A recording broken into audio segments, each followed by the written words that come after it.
the best top expert tips and hacks to make your life better. Lifehakx. Technology, business, multimedia, wellness and health, events, reviews, and more. This is Mary Collins from Lifehakx Media, and I have the absolute pleasure to have Becky Hemsley online with me today. Hi, Becky. How are you? Hello. I'm good, thank you. How are you? I am thrilled. I have to say that I have been kept company all through the Christmas, New Year period because I've had your lovely poetry. But that's what I'm going to get into now and just tell everyone a little bit about you. Becky Hemsley lives in Leicestershire in the UK with her family. She was a primary school teacher and an educational consultant for over 15 years and is now a full-time author. She has written 2 poetry collections, Talking to the Wild and What the Wild Replied, and has recently published Breathe as a children's book. She is drawn to and moved by nature and its consistencies with human emotion. So with that, Becky, I think all the rest of it, you have to tell us with your beautiful voice. So to begin with, poetry, what got you started in the career of poetry? Thank you. I have always loved words and writing and quotes, I suppose. When I was a teenager, I was one of those people that wrote lots of quotes in notebooks and things like that. And I suppose that's where it always came from. I think I love the idea that seeing words can make you understand how you're feeling. So it's not that you've suddenly felt differently. It's just that someone's put it's like, oh, someone's seen me almost in words. And so I didn't really write poetry until my children were born. And I don't know whether it was because I shifted into a kind of new phase of my life and I perhaps had a deeper understanding of myself. I think perhaps as a mother, I started writing poetry, and then it just kind of from there. So I've been writing, well, my eldest is 10 and a half, so for about a decade now, really. But it would just probably be in the last few years that I've really feel like I found my voice and really kind of put myself out there, I suppose. And I tend to write in rhyme. That's where I lean towards. Really? I also write non-rhyming poetry as well, but I think I'm quite methodical, rhythmic person. I'm really drawn to music. I danced for quite a lot of my life, and so I think the rhythm and the rhyme just kind of leans into my passions, I suppose, and who I am really as a person. Right. And speaking of which, you're very good with rhyme and beat and rhythm. So what also inspires your actual poetry, would you say? I think, it changes a little bit over time, but I think at the heart of it, it's always human nature. And in that, I think the way that our emotions are mirrored in nature and vice versa. So one of the poems in my most recent book is called Seasons, and how actually I do think as human beings we go through seasons, and it doesn't mean that our winter is in nature's winter, but I think we all have these seasons of times where we have to rest and recoup, and then we are suddenly, it's new beginnings and possibilities, and we're hopeful and we're working, and then we sit back and reap the rewards in our summer, and then we kind of start letting go and slowing down, just like we would in autumn. And I think there's so many parts of us that are mirrored in nature and vice versa, that I think that's what tends to inspire me the most when I write. I love that. I really love that. Working as a journalist, but also as a hypnotherapist, I find that just like you said with seasons, especially now in the new year, people are like, oh, I have to be this and I have to be that. And I thought, yeah, actually, when you think about nature, trees are bare at this time of the year. And how many of us internally feel empty, dead, half dead, and just want to close up and just hold on to whatever little bit of nutrients that we have left. And that's maybe what we should do. We should follow our natural or nature's advice and slow down. I think so. I'm always really conscious around New Year that you get this sudden burst of new year, new you, new dreams, new goals, new hopes. And I find my most creative, my most kind of inspired time is in the autumn. And I was born right at the end of August. And I don't think that's then, I think that's why. I think my life didn't begin on the 1st of January. So my seasons, that's not when my new year starts. My kind of spring starts in autumn. And I think we are better to lean into that rather than try and fight against how we naturally feel, I suppose. Exactly. Instead of just going with the what everyone else is saying, you've got to go with your intuition. And speaking of intuition, what tips or hacks would you advise people who are trying to get into the idea of writing, especially with rhyme? I think rhyme, it's one of those, it's a real tightrope writing in rhyme, because if I'm not careful, it can feel really like I'm picking a word just because it rhymes. And I don't want to fall into that trap. I don't want it to feel like forced just because, these two words rhyme, to stick them together. What I tend to do is, goodness for smartphones. So I will, if I've written a lot of a verse or a stanza, and I'm just I know where it's going and I know what I want to say, but I just can't quite find the right words, I'll Google the synonyms for the word that I'm thinking, for the concept I'm thinking of, and I will also Google all the rhyme that I need, so that words that rhyme with pain and also the synonym of, I don't know, desire, and then I will try and cross-reference them and see. And I try to be quite kind to myself in that it doesn't have to exactly rhyme. If it's half rhyme, that's fine. When I read it out, if it sounds like it rhymes enough, that is good enough for me. I don't want to force myself. Well, that's an excellent tip and hacks, because you're literally telling people it's not just sitting there having to be like super creative, and it is being creative, but it's also doing a little bit of research and looking into, what is the word that sounds the closest that means exactly like what I'm trying to say. And with that, do you have a schedule? Do you sort of say, I am going to write something on certain days of the week, certain times, or does it just come on a whim at 2:00 in the morning? Actually, when you do have those nights where you can't sleep, and they're often really creative times for me, I suppose, because I'm lying there with nothing else to focus on. And so I also find long car journeys are another time when I will often get ideas in my head. Obviously, I can't physically write it, but I can come up with it in my head.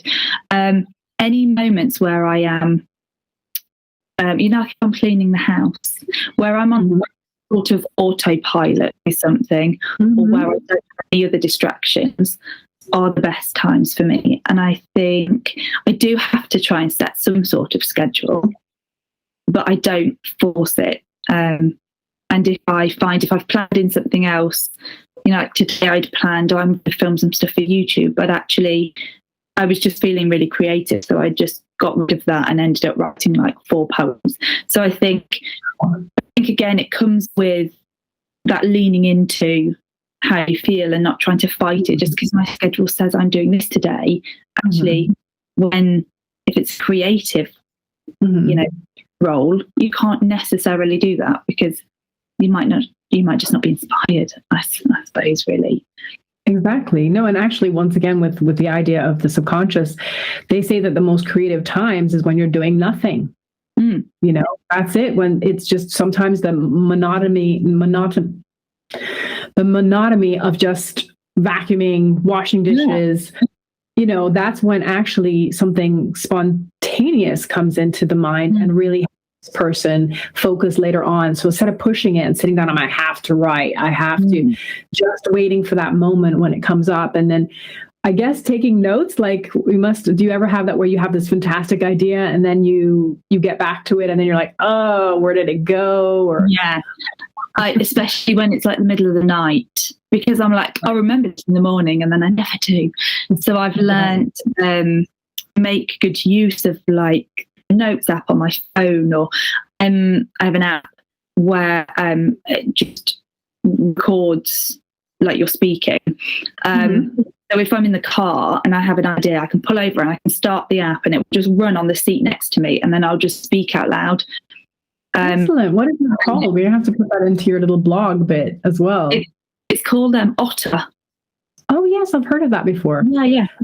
Actually, Scott Simon was on our show, and 19 books. He says he does it while he's jogging in the morning. He just uses Otter for running the time when I easy. That's amazing. Yeah. So things like that are just like I was on the way back from the school run earlier, and I was thinking, oh yeah, I've just cracked that bit that I was really stuck on this line and I couldn't get it, and then I got it, and I thought, if I don't write this down or speak, I'm going to forget it. So yeah, just pop the app on and just speak as I'm walking. So I think there's so many amazing things in technology actually that it's okay to use them to help us. Well, this is it. So much technology, so much at our fingertips, no having to walk to a library and wait for it to be open and using the books. We have all of this, but how much of our creativity is being dashed against the wasteful rocks of TV and, so it's nice to see modern technology having some uses, like being inspired by your beautiful poetry. And so speaking of your beautiful poetry, what about your publications? Tell us a little bit more about these books. I mean, I had mentioned earlier 2 of them that you've named. You just said that you've written 4 more poems. Do we have some more projects and books coming out?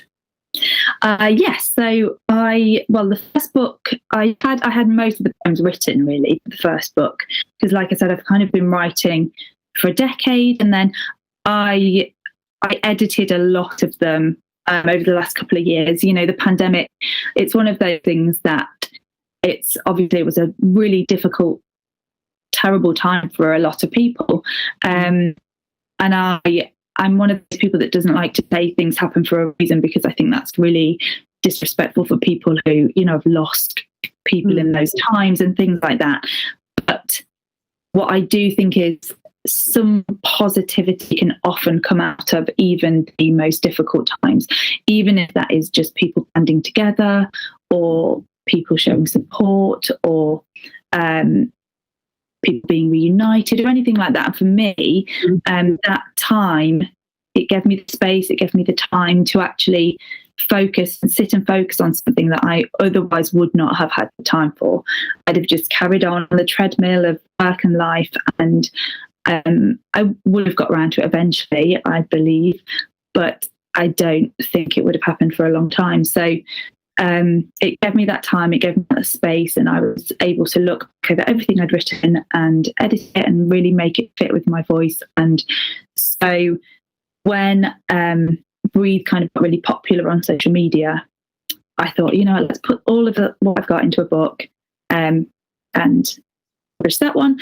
And then it just kind of snowballed from there. And so I had lots of time to write lots of poems for the second book as well. And so that one, I released that one in kind of end of September time, October time, I think. Can't remember. Right. Yes. Which we definitely want some samples of your beautiful poetry. I recorded one of yours that was over Christmas about grief. And I was like, so excited about it because it's just, but you do such beautiful, you've got YouTube as well. But we'll talk about that later. Yes. Publications. So you had the first one, which is Talking to the Wild, and then The Wild Reply. Yeah. Actually, you say about grief. So one of the books that I'm working on at the minute is I wanted to do a book with poems about grief, really, because I think it's such an important subject. It's an inevitable part of life, and it can be a really scary, lonely, difficult time for people, obviously.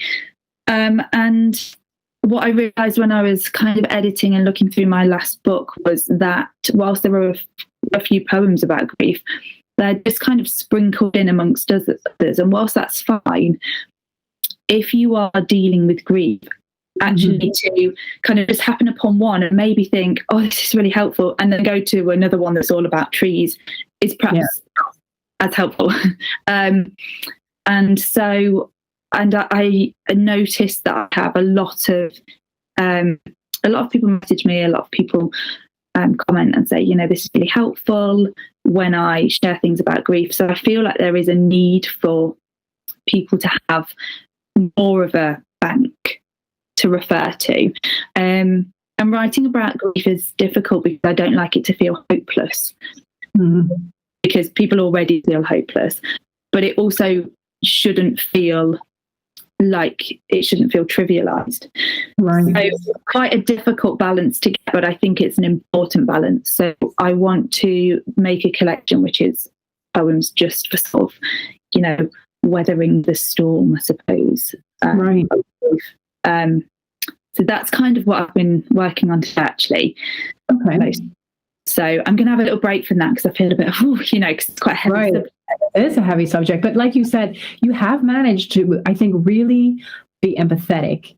And so the one which I think because you just sprung it on us on Instagram without even naming. So I think I named it grief at Christmas or grief on the holidays, something like that. And you're like, yeah, that, you know, even say, you know, like, can you just give us, because that was a nice short one. Can you give us, do you, by heart, of course, I mean, I know you created it, but I don't know if you forget sometimes some of your own poetry or. Yeah, no, I generally do, but let me just bring the visual just so that in case I do get a little bit stuck. But I generally remember what I write. So it was, the Christmas dinner table's laid, but there's an empty chair, the chasm of a memory of one who should be there. A present never bought or wrapped for one who won't appear. A missing glass to clink as we all toast another year. And if you're not excited for a Christmas set apart, if you're feeling apprehensive, there's a sadness in your heart. Just know there is no right way that you're meant to bear the sorrow. Simply do whatever you must do to make it through tomorrow. Just beautiful. Thanks. Just beautiful. And really, it, like you said, it makes you hurt because every one of us has someone that we wish was there with us on a special holiday, on their birthday, at that moment, going shopping, laying the table, whatever it is. Doesn't have to be just about Christmas. And it's not. It's about that realization that person is missing. And you're not saying, well, get over it. And you're not saying wallow. You're just saying, take that moment. I understand. There are more of us that are with you. You'll get through. Yeah. You don't have to feel guilty. You don't have to feel happy. You don't have to overcome. I'm a twin who's lost my twin. And that means so much. Even though it's been years, that means so much to so many people. And so I think you're absolutely right. There needs to be not just this one little speckle of grief. There needs to be a book where the person can sob over it, and release of emotions really do help the brain and the body recover. Yeah.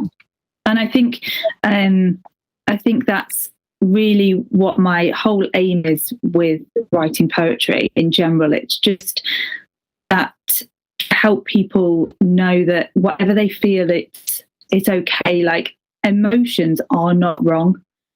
Sometimes the way we respond because of our emotions might not be perhaps the best choice at the time, but your actual emotion is not wrong because it's involuntary. You don't choose to feel fear, you don't choose to feel grief, you don't choose to feel joy, you just feel it. And so I think that's when I write, that's what I'm really just trying to do, to say that it's okay to feel, and also feelings are universal. There are people everywhere feeling grief. There are people everywhere feeling joy, and you shouldn't feel ashamed or alone. Or alone because of that. Lifehakx.com. That's with a K and an X. No, I can't wait till you come up with she's a fighter, not a flighter. I have this argument with my children, and they're like, why do you always have to fight? Why do you always have to? I'm like, that's me. That's my response. Boudica's way, So we're working on this grief book. What are we going to? Can we expect it? Do you have any sort of deadlines or? I don't know. I'd really like to get it done within the next couple of months, really. So yeah, that's kind of what I'm aiming for, I suppose, by the end of February. It will have like a couple of the ones that are already in the other book, just so that they are in that kind of, collection, but the majority of them will kind of be new, I suppose.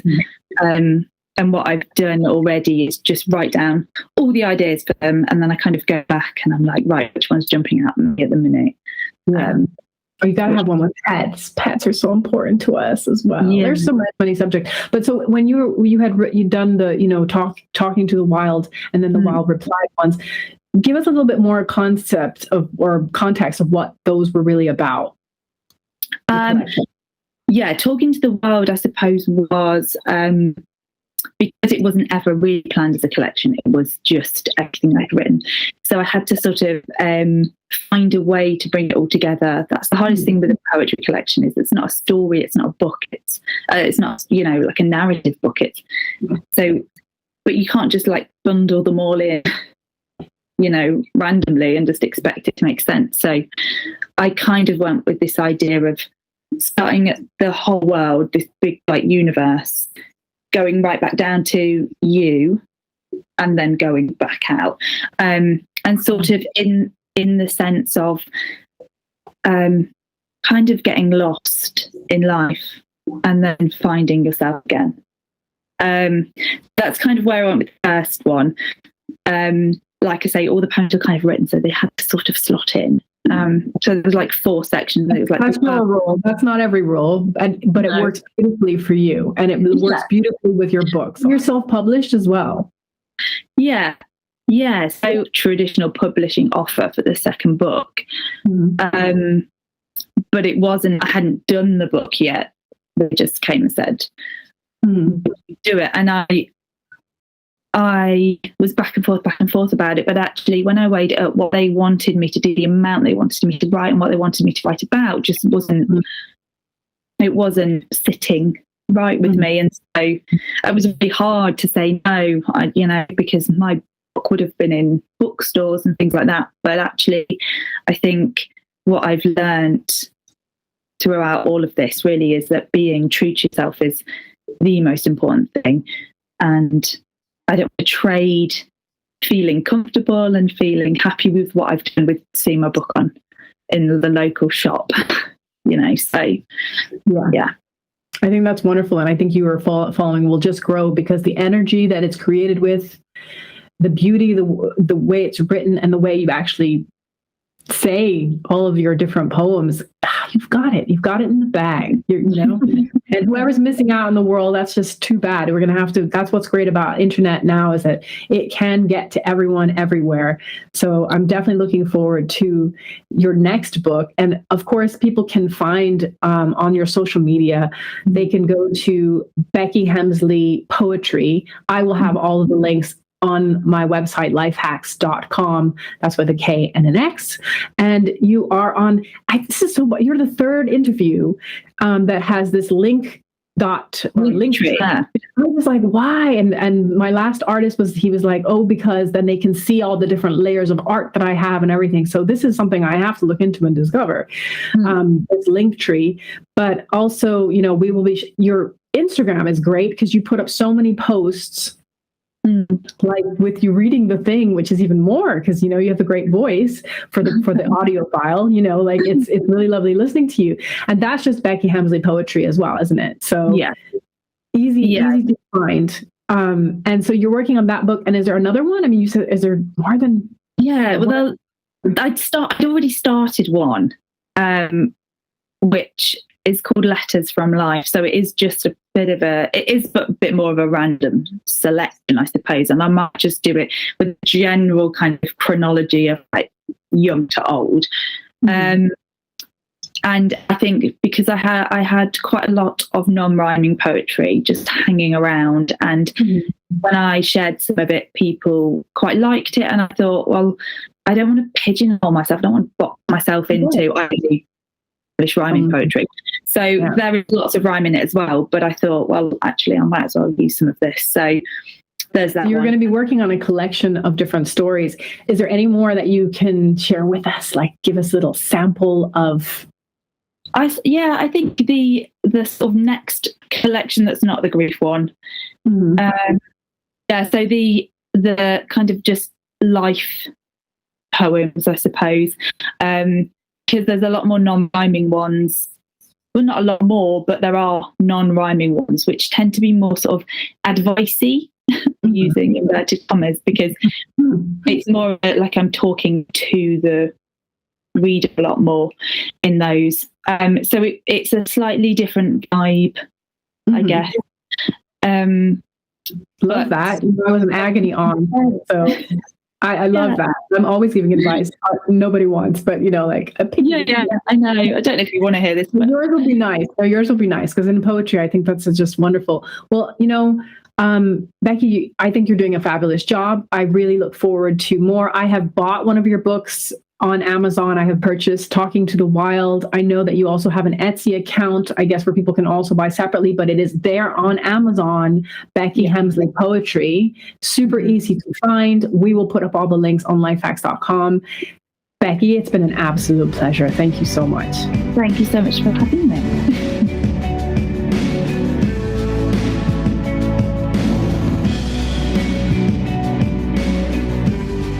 Lifehakx. Lifehakx.com. That's with a K and an X.